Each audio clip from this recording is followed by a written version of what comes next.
18 साल का बच्चा यहाँ पे फायर लगे हुए हैं, यहाँ से बाहर निकले हुए हैं। इनको तरस नहीं आया, इतने ये जालिम हो गए हैं। इन्होंने मरना कोई नहीं, इनकी मौत कोई नहीं, इनके बच्चे कोई नहीं, इनकी माएँ बहनें कोई नहीं। इन्होंने घर में घुस के सारा सामान तोड़ा है, फर्नीचर वगैरह और बिस्तरे वगैरह सारे ये निकाल के साथ ले गए हैं। और बाकी जो चीजें बची हैं अंदर कुछ नहीं, वो वहाँ पे इन्होंने सब आग लगा दी है। एक माँ हमसाये में बैठी है, उसके बेटे को सारी रात फायरिंग हो रही है और ग्रेनेडों से मार दिया है। बुजुर्ग हैं, बहुत बुरी हैं, क्या उनके दिल पे गुजरी होगी कि कैसे मेरे बेटे को उनके आंखों के सामने मार दिया इन्होंने। तो इन्होंने कोई नहीं मरना, इनकी मौत कोई नहीं होनी, इसीलिए ये भी पड़े होते हैं, सड़कों पे मरे होते हैं। ये औरतों पर जोर दिखा रहे थे, फैसल के सामने जोर दिखा लेते हैं, सामने तो कोई नहीं, सड़क से नीचे नहीं उतरे।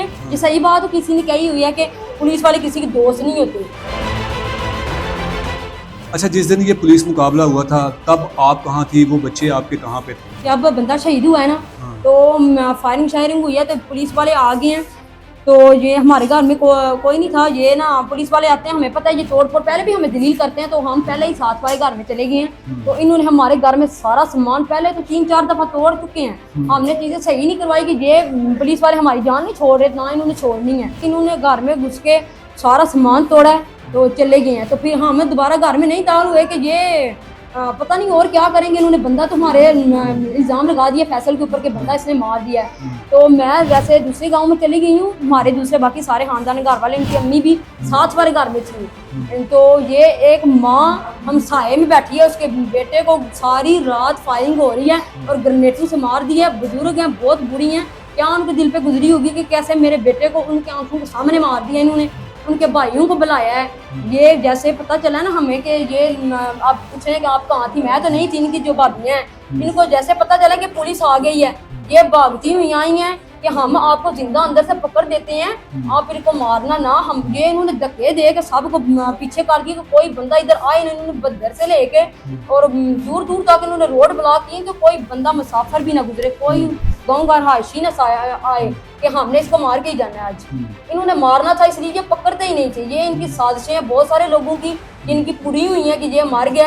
ये नहीं कि जो वो खत्म हो गया, अब ये जिंदगी खत्म हो जानी है, अगली अल्लाह की अदालत लगनी है, उधर इंसाफ होना है। जिन्होंने मरवाया ना वो इंसाफ अगला अल्लाह ने करना है। किसने मरवाया होगा? मैं कहती हूँ बहुत सारे लोग, हम किसी का नाम नहीं लेते, यहाँ पे बहुत सी साजिशें चल रही हैं, बहुत सारे लोग हैं जो पीछे पड़े हुए हैं जी। ये सबको चुपता था कि ऐसी कौन किसी को बदमाशी करने देता है। वो अल्लाह माफ करे, बदमाशी कोई नहीं कर रहे थे, काम करते थे, उनको असले का शौक था जी। जो उन्होंने पहने हुए हैं उनके पास लाइसेंस सब बाकायदा उनके पास है, उन्होंने बनवाया, तो वो हमारे पास अभी जल गया, नहीं तो आप हमको दिखाते। इन्होंने हर चीज़ जला दी घर में, हमारे बच्चों के कपड़े, बड़ों के कपड़े, कोई चीज़। और जो हाथ सामान था ये तो वो फर्नीचर वगैरह और बिस्तरे वगैरह सारे ये निकाल के साथ ले गए हैं। और बाकी जो चीज़ें बची हैं अंदर कुछ नहीं, वो वहाँ पे इन्होंने सब आग लगा दी है। ये इन्होंने किसको इख्तियार किया, हमारा सामान माल सारा ये ले गए। हमारे जो भैंसों के डेरे हैं उनका चारा है, वो बाजरा वगैरह सब इन्होंने जलाया, फसलें सारी जलाई हैं, डेरा सारा मसमार कर दिया है। और फिर हम कहीं और पे सारे, ये किसने, पुलिस ने जलाया? पुलिस ने किया सब कुछ। ये पुलिस खुद ही लेके खाती रही है, जब नहीं मिला तो खुद ही मारने के लिए भी आ गए हैं। ये सही बात तो किसी ने कही हुई है कि पुलिस वाले किसी के दोस्त नहीं होते। आखिर में आप क्या कहेंगी, क्या मुतालबा करेंगी? वज़ीर आला पंजाब एक खातून है और उसकी हुक्मरानी में, उसकी हुकूमत में आप भी एक खातून हैं, आपके साथ, आपके शोहर के साथ जो कुछ हुआ, आप उनसे क्या मुतालबा करेंगी? पुलिस के आला अफसरान से क्या मुतालबा करेंगी? एक खातून है, वज़ीर आला पंजाब है जो, तो उनके होते हुए अगर औरतें ऐसे बेवा होने लग जाए, 3 बच्चे, अभी एक मेरी बच्ची साल की है, एक 3 साल की बेटी है, एक 7 साल का बच्चा है, बहुत छोटे बच्चे हैं। तो हमारी यही गुजारिश है, और ये इन्होंने मार के खुद ही भाइयों पे डाल दिया, तो मेहरबानी करके हमारे साथ इंसाफ करें, उनके भाइयों की जान छोड़ दें, उनके भतीजों, हमारे खानदान, मैंने को बताया आपको जो हमारे साथ चल रहे हैं, वो सब पे इन्होंने पर्चा कर देते कि सब इनसे पीछे ही भाग जाएं। इतना ही हमारे खानदान के पीछे पड़े हुए हैं। शुरू से हमारी नून लीग वाली पार्टी है, जब से ये हमारी लड़ाइयाँ शुरू हुई हैं, ये हमारी बात नहीं भी सुनते थे, तो फिर भी हमने पार्टी नहीं चेंज की। मेरे बड़े जेठ वो वाइस चेयरमैन है, वो कहते हैं हमारी एक ही पार्टी है, तो हम इनसे ही गुजारिश करेंगे कि अभी आपको तवक्को है, उम्मीद है कि यही आपकी पार्टी आप लोगों को इंसाफ भी देगी? हमें तो कोई उम्मीद नहीं नजर आ रही। हम चाहते हैं कि एक स्टाफ जुडिशल कमीशन बनाया जाए, इस केस की इंक्वायरी की जाए, ये साबित सबूत करे कि ये उसने किया है। और 3 जो 7 छोटे छोटे बच्चे हैं, वो 18-18 साल के बच्चे हैं, एक तो छोटा शायद बड़ा ही था, 2 बिल्कुल बच्चे थे छोटे, वो चले दोस्त है, चाचू बोलते थे, भतीजे हैं वो, इनके बहुत प्यारा बच्चा है अपनी माँ का। तो वो इन्होंने साथ कर दिए, वो बच गए हैं। जब फैसल को ग्रेनेड लगा है, वो बच्चे हुए थे, इन्होंने बाहर से फायर करके मारे। चलो एक को तो आपने ग्रेनेड से मार दिया, हाँ। इनको दुश्मनी तो एक के साथ ही ना, बाकियों के साथ तो नहीं थी। दुश्मनी एक के साथ ही, दूसरों को जो बचा भी सकते थे, इन्होंने फायर करके मारा उनको। ये उसके बच्चे के, वो 18 साल का बच्चा, यहाँ पे फायर लगे हुए हैं, यहाँ से बाहर निकले हुए हैं। इनको तरस नहीं आया, इतने ये जालिम हो गए हैं। इन्होंने मरना कोई नहीं, इनकी मौत कोई नहीं, इनके बच्चे कोई नहीं, इनकी माएँ बहनें कोई नहीं। नाज़रीन, ये हमारे साथ फैसल की बेवा थी और जिन्होंने बड़ा तफसील के साथ आपको खुलकर बताया कि फैसल इस जुर्म की दुनिया को छोड़ना चाहता था।